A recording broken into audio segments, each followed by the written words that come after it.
Welcome to the ACCA Strategic Business Reporting, or the SBR Speedy course. I created this Speedy course for you to make sure that you spend minimum time to pass this paper. So, I've got experience acting as a marker, examiner, and also I'm the author for my 4 accounting books, all related to IFRS. And in my course, and with my years of experience, that I can help you pass this paper easily. Now, so you can see, firstly, you've got a copy of my own Speedy notes, fully complying with the study tests from the ACCA Study Hub. And the course has been divided into several sections, ranging from the introduction to the standard related to asset, income, expense disclosure, and even some of the I will say that the reporting issues in your syllabus, the ethics in the question 2, the consolidation in the question 1, and also from the investor's perspective, that why do we find it very useful. So 9 blocks covering the whole syllabus in a very quick manner. Apart from this, you also have a copy of a Speedy note answer. It's just to be the full answer here, for example. But what I'm going to be doing is that, firstly, I would like to integrate huge amount of past exam questions in the Speedy course before you go through the revision parts later on, for more complicated questions. Now, firstly, introduction to the strategic business reporting exam. I will say that this exam is 195 minutes, but I will highly recommend my student to spend the first 15 minutes in planning and reading the question 1. So that's why, if I were to take the remaining of 180 minutes over the 100 marks, I would like to allocate 1.8 minutes per mark to do each of the questions in turn. And of course, in this paper, there are 4 professional marks, 2 in the question 2, all about ethics. Another 2 may be appearing in question 3 or 4. This means that you will need to attempt all the 4 questions, total 100 marks, 96 will be the technical marks, and 4 will be the subjective or the professional marks. Achieving 50 or more, you can pass this paper. Question 1 will always be, firstly, you will be given the pre-populated spreadsheet about the consolidation, which means that the examining team has done the line-by-line adding work for you. And what you need to do is to adjust each line of figure using workings. Now, the pre-populated spreadsheet consolidation adjustment will be worth at 12 to 14 marks each and every time, plus various accounting treatment. Total 30 marks for question 1, and for the question 2 will be 20 marks about ethics and some of the accounting standard applications.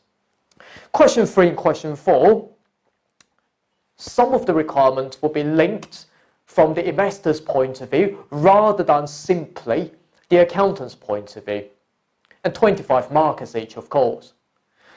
So, which means that the question 1, 30 marks, question 2, 20 marks, question 3 and 4, 25 each, and that comes to 100 marks in total.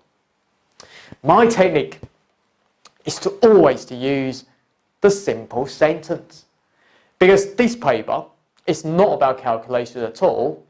It's all about the application, and to see whether or not you've got the holistic view, which means the strategic view, which means that you will not be tested a single standard alone in most circumstances. The standards will be linking with other standards altogether, and I will show you how in a second. And I will always tell my students that if any requirements are more than 5 marks, make sure that you will use these 3 main headings in your answer about the quote from the IFRS. I will show you how in a second, and to apply your answer to the case and to give you a conclusion. By mapping with the conceptual framework requirements, I've got the speedy way to help you memorize these and directly paste them in to your answer. Mentioning about the ratios impact on the financial statement may help. Now, what I would do is to directly take you through to the block 2 of our study in this section. Firstly, related to the asset. As you can see in the chapter content, we've got something that we'd like to sell, which means inventories, and agricultural accounting related to, for example, pig, and according to IS number 41. The property, plant, equipment, which means the land and buildings, factory and computer, and the interest expense that we need to capitalize that to the non-current asset. Sometimes the non-current asset may be impaired, and sometimes the non-current asset may lack physical substance, which means your patent, the franchise right. So these are the intangible asset. If you've got the non-current asset, you hold it, not using it on your own, but you hold it and to rent it to somebody to get the rental income, or hold it for long-term capital appreciation, and this is what I mean by investment property. If you decide to sell your non-current asset, you will need to reclassify that into a non-current asset held for sale per the IFRS 5. If you've got the contract that can be converted into cash directly, and this is what I mean by financial instrument. And of course, the financial instrument, as you can see, is a huge standard, but I simply use several pages to summarize all the bits and pieces they need to know. Finally, we also have the IFRS 16 leases. Yes, I've got one of my published books about the leases, but in this exam, it will be much simpler, okay, than what we can see in practice. And we will be practicing quite a few areas in these standards to make sure that you're happy. Now, let's move on. Welcome to Chapter 1, Inventories. Now, what do you need to know? Firstly, this is holding the inventory, but the purpose is for sale in the ordinary course of your business, which means that this is not one-off. At the same time, this is not being used by the business on its own. Now, when we have the inventory, so for example, you can think about the pen, you would like to sell it, and of course, it's your main business, and this pen to you is the inventory. Now, what would be its value? I would say that how much that you spend to buy the pen, which means the historical costs, let's say $10. At the same time, you've got the delivery costs into getting this pen. You will need to pay for the transportation cost of $2. Perhaps you will need to install that in some way. If you've got other machines that is your inventory, let's say $3. There might be some of a specific storage related to this pen. For example, we need to put that into the fridge. Right, so $1. Plussing all of these, that becomes the value of inventory. And of course, for general storage costs, for example, the distribution overhead, we usually expense that. And of course, at the end of each and every year, we'll need to carry out the subsequent measurement. Of course, it will be following the rule of the lower of costs and net realizable value. The costs was simply that we can see before. When we are measuring the inventory using costs, for example, we've got different accounting policies. For example, using the FIFO or the weighted average method or cost method, which means that first coming in, first issuing out, and the weighted average cost, for example, that we simply mix all the inventories all together and to calculate the inventory cost value each time when we buy the new one. But in this paper, no worries for these terminologies. NRV, on the other hand, would just be the management estimate, or you can say that it's the accounting estimate, because all we can say is that if the cost of inventory was 15, for example, but if we decide to sell the inventory on our own, we estimate to get 10, which means the NRV, the inventory needs to be measured at NRV for the prudence reason, okay, according to the conceptual framework requirement. So that's why that when we look at the conceptual framework requirement, that if you've got the asset impairment related to the inventory, which means the inventory is valued at NRV because we can't recover all of our costs, that's according to the prudence reason, which means that we can't overstate the asset as well as the income value. Of course, changing the accounting policy, which means from FIFO to weighted average costs, and that would be a change in accounting policy. You will need to apply the retrospective adjustment, and I will tell you how in a second. And of course, if any sort of impairment, but subsequently we estimate that the market is becoming much better, then the cost is now more than NRV, so the previous impairment of inventories, for example, from 15 down to 10, that $5 of impairment, we can reverse it back. We can reverse the impairment. So make sure that you understand that we can always reverse the impairment if conditions saying that the inventory condition is quite good right now. How can we calculate the NRV? This is what the examining team in this paper is very interested in. I will say that firstly, you will need to estimate what will be the selling price of your inventory. Usually that we obtain the price lists of the inventory, even from some of the contracts that you signed with another party, but not yet being executed, which means not yet implemented. So you take the price from there. You need to minus any sort of related costs to sell the inventory and even to complete the inventory in order to complete the sale. So for example, in order to sell this pen, you will need to incur the commission costs, paying to your sales staff. And this is what I mean by the cost to sell. And even that you need to spend money out in fixing the errors in the pen, which means the cost to complete the sale. And you will need to minus all of these, but not the original of $15, because the original of the historical costs would just be the costs happened in the past. There's nothing to do when you sell the pen. And of course, finally, according to the conceptual framework requirements related to inventory, who actually controls the inventory, and we will need to put the inventory in that party's financial statement. Okay, and that's it.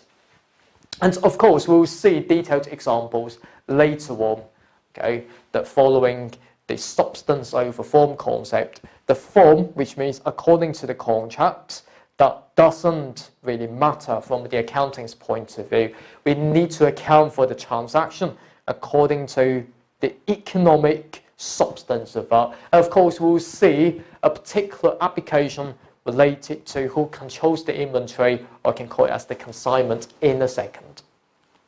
But it's more important that after we've gone through the ICE number 2, I will say this, the general theories.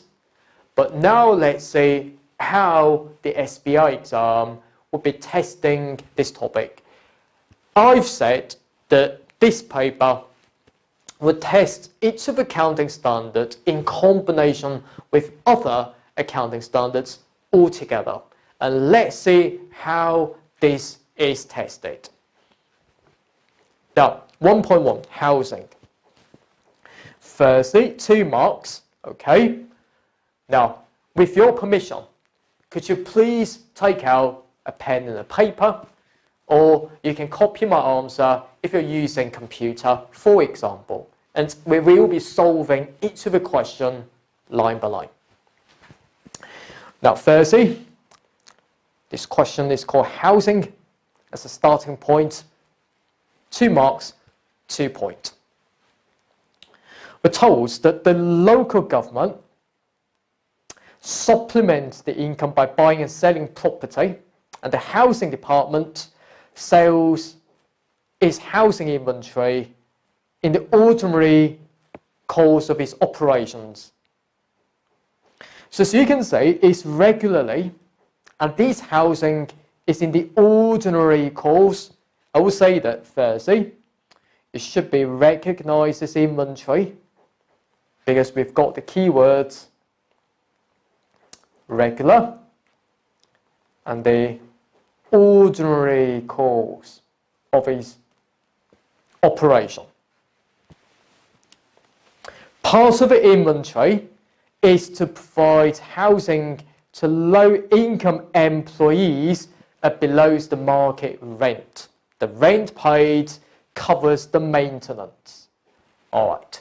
So it seems that in substance that the house that we provide to our employees, that we are also incurring the maintenance costs, but it's the employee paying for that. But that does not really matter because per the ICE number 2 says that for the housing that we provide to those employees, that the internal use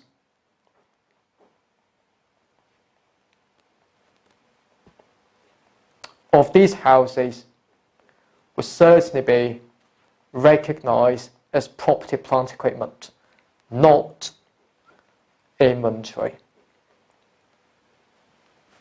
Okay, that's how you gain the 2 marks. You don't really have to comment on the final sentence, for example. Next one. I mean, these questions are coming from a past exam, so make sure that you're ready. How to account for them? Now, we're given 4 marks here.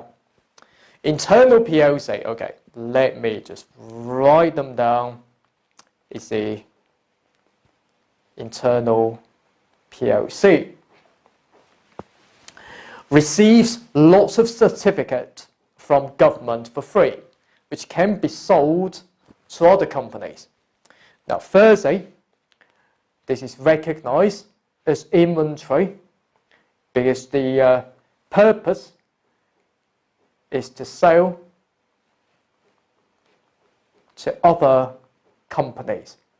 Okay, so bringing exhibit clues into your answer, that really helps. However, that receive certificate from the government, so it seems to me that it's a government grant because the company received from the government. Because as I said, when we are accounting for inventory, this should be accounted for as the initial measurements at historical costs, which means the price they pay for it. We haven't paid for anything because we got the certificate from the government. So therefore, the final 2 points, I would like to remind the examining team of how we should account for each of those in turn. We receive the certificate from government, we debit inventory, and credit, I would say that is the deferred income liability. Now, of course, that should be accounted for under the ICE number 20, government grant. But let me explain. We've got the inventory, we'd like to sell it and to convert that into profit. So somehow in the future, we will get the income. But when we receive it, we'll put that in the deferred income liability.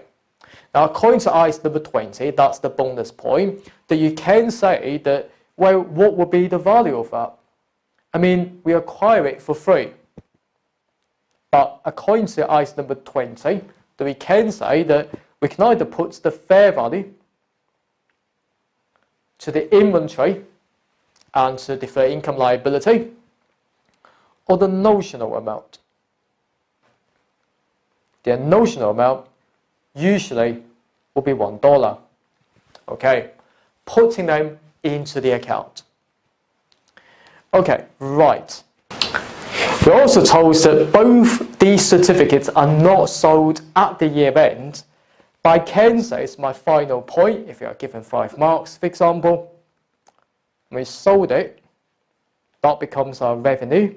Of course, per the IFRS number 18, that should be staying in the operating category and the associated cost of sales. So you can recognize the gross profit from it. Of course, gross profit subtotal is now not required by the IFRS number 18. Moving on. Next one. I would say that a bit tricky. Now, the application 3 here, 1.3, field. Okay, now, let me deal with our question with you, step by step. Here, that is all about the executory contract, which means that we've signed the contract already, but not yet implemented by both parties. Now, accounting treatment, 4 marks here. Now, we're told that it extracts coal besides day-to-day spot sales, which means selling to the public. It sometimes signs forward contracts with key customers to lock in future deliveries, which means that I'm going to be saying to you, okay, right, please, let's sign the contract. I would like to sell this pen to you in 10 months at $10. So lock the price today. We've got 10,000 tons of coals. We've got 6,000 covered by the forward contract. Now, as a starting point, I would tell the examining team that I've got 10,000 tons and 6,000 tons will be covered by the forward contract, which means that the remaining 4,000 tons not covered by the forward contract. Now, the forward contract says that the fixed price will be $34 in 3 years' time, which means that when we are measuring the value of the inventory, what we can do is that we can take the estimated selling price worth of 34 as a starting point to determine that NRV. Is the executory. All right. The contract term says that coals are for physical delivery only, which means that we will need to execute the contract in the cash market. Now, why am I saying this? Because later on we'll see another example that relates to the financial instrument. Because if we can do the opposite, which means we open the deal and we close the deal. When we close the deal, if it does not involve physical delivery at all, so if that's the case, that is not related to the financial instrument. Now, the cost to complete and sale will be $7. This means that in the forward contract, for those 6,000 tons, and that would be the NRV of $27 per ton. Now, that's related to the NRV. How about the original costs? Well, the original costs, we're told, in the final point, was $28 per ton.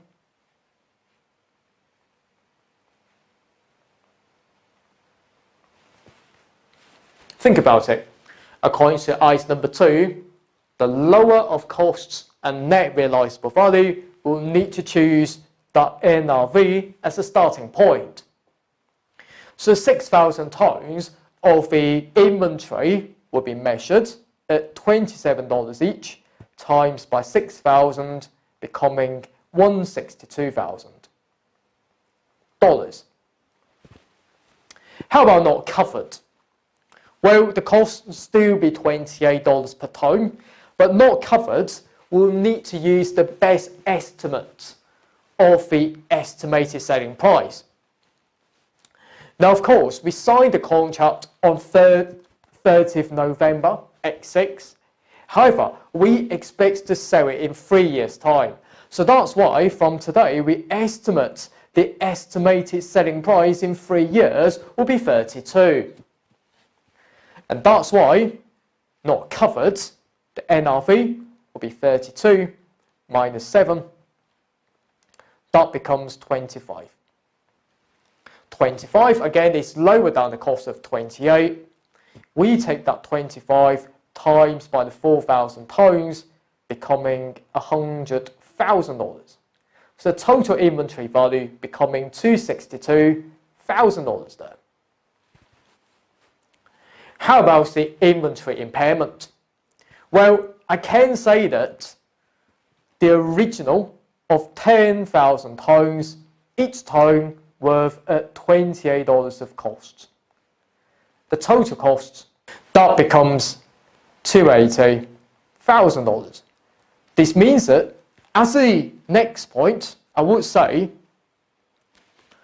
that the inventory has been impaired by 280,000 minusing 262,000, becoming 18,000 there. Okay, so that's what we need to do. Now, this example, 4 marks here. How can we award you marks in this paper? Firstly, you've calculated this correctly. You've calculated this correctly. You've done the costs and total value of the inventory as a subsequent measurement. And also you've spotted the impairment of inventory. You've got these 4 marks very easily. Now, let's see the application 4, which means the 1.4 here. Everything stays the same except that we are changing this term. We are saying that the seller, before the delivery period, we can offset the contract by entering into the opposite contract.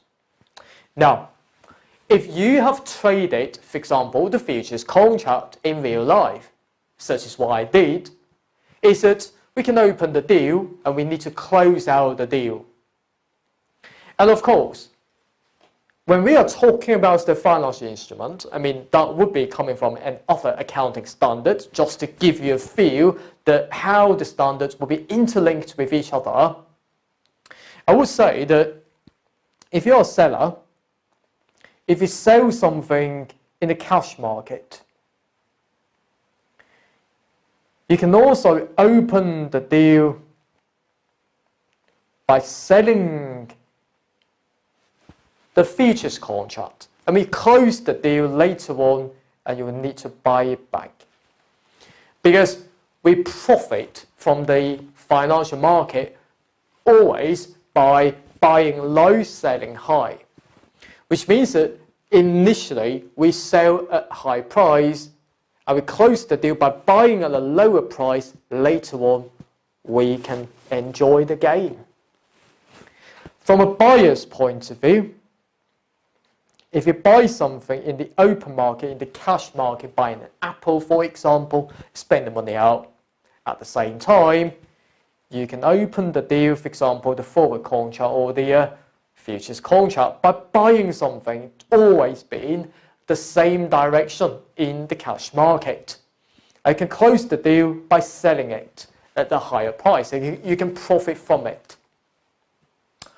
All right, now, this example, fuel company extracts coal and sell it, which means I'm the seller. Instead of waiting for the end of the third year to carry out the physical delivery, but now we can enter into the equal and opposite contract to close the deal, which means we can buy it from the financial market. So if that's the case, then I will say that, let me point this out, the next question. I will be solving lots and lots of past exam questions with you. Firstly, I would like to say that this is a financial instrument.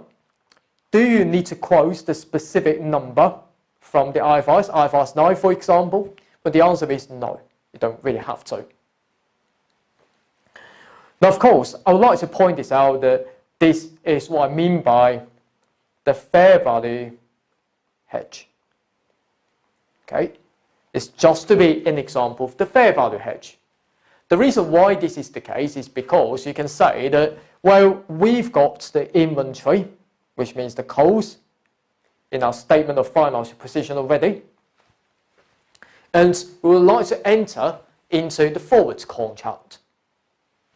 And the forward contract, we also have got the gains and losses to offset against the value existed in the statement of financial position. So this is what I mean by the fair value hedge. We're hedging, we are protecting the value or the fair value changes. Okay, now of course there will be other ways of a hedge accounting. So for example, the cash flow hedge. I'm not going to be detailing that at the moment because I will show you when we come to the IFRS 9 in a second. Now, what we can say is this. Firstly, from the previous example, the impairment of inventory was 18,000.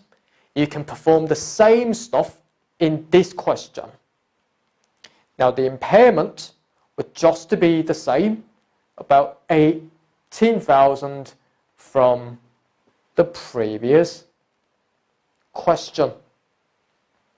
All you need to do, yes, debit cost of sales and credit inventories, but I don't think that really matters. But what really matters will be related to the forward contract itself.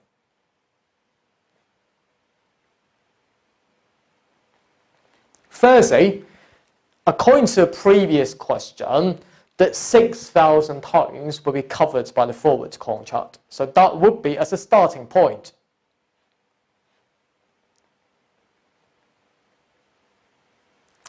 At the same time, we're also told that in the price that we signed with the customer worth of 34, but the estimate will be 32. Let me remove all these bits and pieces of nonsense just to compare these two figures. So this seems to me that we aim to sell at 34, but actually now we estimate it only to sell at 32. Now, from 34 to 32.